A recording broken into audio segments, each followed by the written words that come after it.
Good morning, Eagles. Hope y'all are having a fabulous morning. I had a couple of questions yesterday about some of the things that I said, and so I thought I would do a quick little screen share with you this morning and go over some of that. We will be discussing money matters. Did you know that there's only 4 things you can do with it and only 4 ways to produce it? So we're going to talk about that here just a second.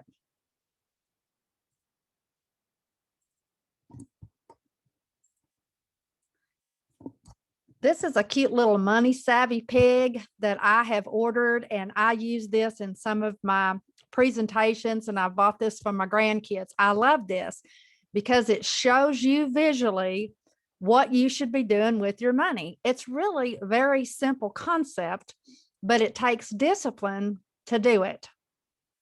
What are the 4 things? Save, spend, invest, and give away. If every time you earned $1 or taught your children and grandchildren that every time they earned $1, they would put a certain percentage in each one of these categories, guess what? You'd never be broke. That's right. You would never, ever, ever be broke. Why? Because you would always have something in saving. You would always have something being invested that would be earning more money. You would be doing good things for your community and serving the causes that are near and dear to your heart. And then, of course, you would have money to spend. So that is a really great formula. Anyways, I pulled this up on Amazon so that you could take a look at this.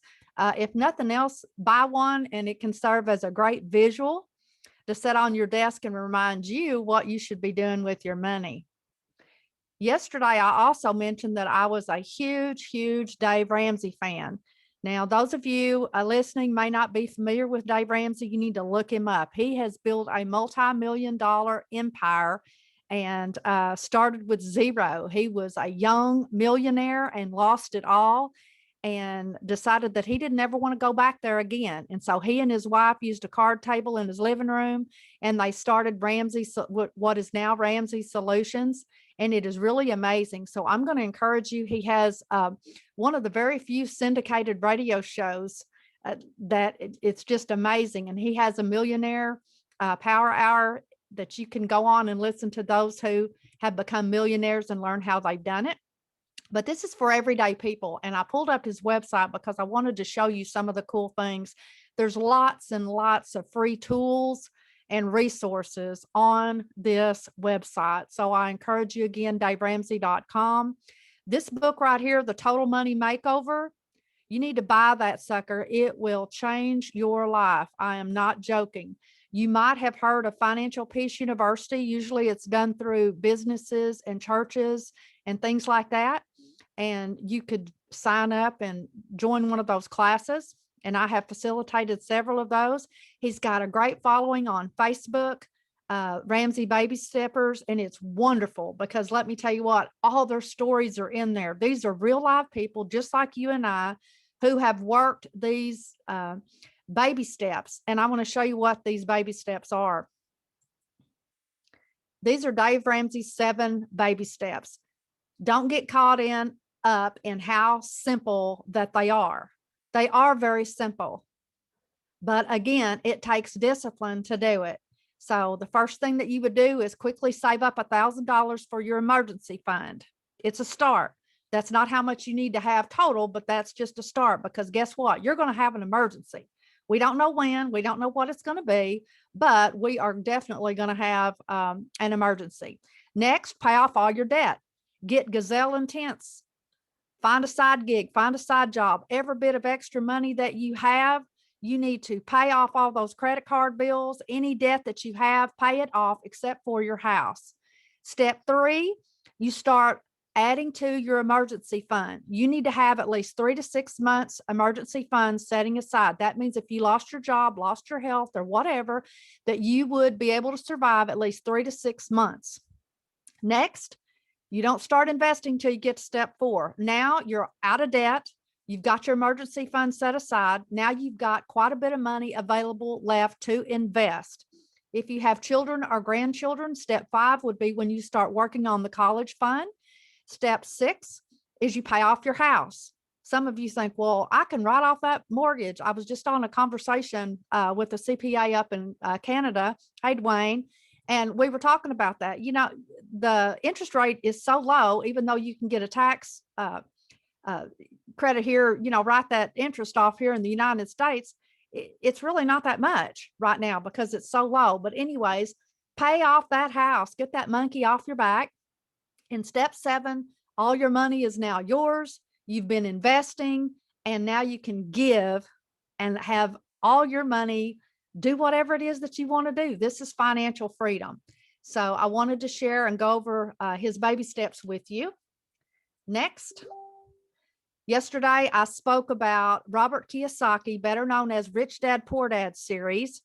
And we talked about the cash flow quadrant. 4 ways to produce income. There's only 4 ways. I mean, absolutely only 4 ways. Sorry about all these pop-ups keep on coming up on my screen.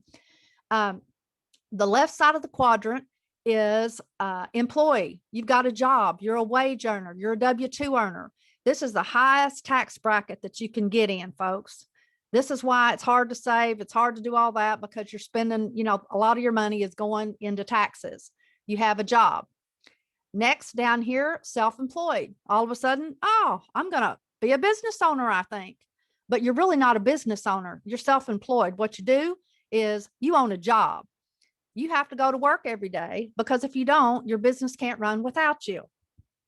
Again, the tax brackets do not favor you here. So on the left side of the quadrant, which is where most people are, which is why you are BROKE, and you need to be over here on the right side, which means you need to be working and striving towards becoming a business owner and investor. And let's talk about that for a moment. A business owner means you own a system. You could go on vacation for a month and your business could run just fine without you and your income would not suffer. Sound impossible? It's not. Think about a franchise model. One of the wonderful gentlemen that I absolutely love is this guy right here. Oh, Michael Gerber. He has made a fortune coming up with this EMyth series. And if you don't know what the EMyth is, it's most people are under the guise that people who start their business are business people. They know what they're doing. They're business savvy. When the reality is they don't. They're really just a technician, like they know how to do something. Just because you know how to do something doesn't necessarily mean you need to go into business for yourself because it's a business. You need to know how to make money. You need to know about financial statements. You need to know about the bottom line, all of those things that most entrepreneurs really don't care much about. We don't care about the bookkeeping and all of that stuff, the management. So Richard Gerber has this fabulous series that I invite you to just pull his name up and look at all of this. It's wonderful. I highly recommend all of his books, but Awakening the Entrepreneur Within, the EMyth Revisited, and the EMyth Enterprise. And I teach this as well. You need to set your business up right from the beginning as if you were going to franchise it. Because something could happen to your health, something could happen to anything, and you might not be able to work. And so if you're relying on that income, it needs to be able to operate without you so that you physically do not have to go into work. So that was the business owner. You own a system. Now, that doesn't mean that you really have to legally franchise. It just means that you need to have that set up so that you've got a system in place. Next one is investor. This means you put your money to work in such a way that now your money is working so hard for you that you no longer have to work hard for your money. This is like passive income galore, both of these sides right here. You own investments. That money is going to work for you. And again, up here, Robert Kiyosaki, he also has, if you're not familiar with him, he's got the Rich Dad, Poor Dad series, and he revolutionized the financial literacy in around the world, really. And it started out with the Rich Dad, Poor Dad book. If you have not read that or any of his books, I encourage you to do so. I'm going to pull that up right quick. There it is. and he's been ingenious with his marketing. He's got a game, all kinds of stuff. He's got real estate, you name it. It's just, he is really a legend in this field. Again, Michael Gerber, go to the library or borrow from somebody and read and learn about what it is that you need to do, because folks, we're not getting any younger. And yesterday I talked about active versus passive income. We don't know how many days we have left. The goal, the end game, is to get that money working for you in such a way that you no longer have to work for money. You're working because you want to, you're doing what you love. But if something happened and you could no longer physically go to work, you want to have your bills paid. Like I said yesterday, if there's anything that this pandemic should have taught you, is that you should not be relying on only one stream of income from a job. You need to have multiple streams of income. Remember, the average millionaire, and folks, I say millionaire, and a lot of you think that's a lot of money. It's really not. Have you sat down and figured out how much money you would need sitting in a bank, drawing interest that would secure your livelihood each month?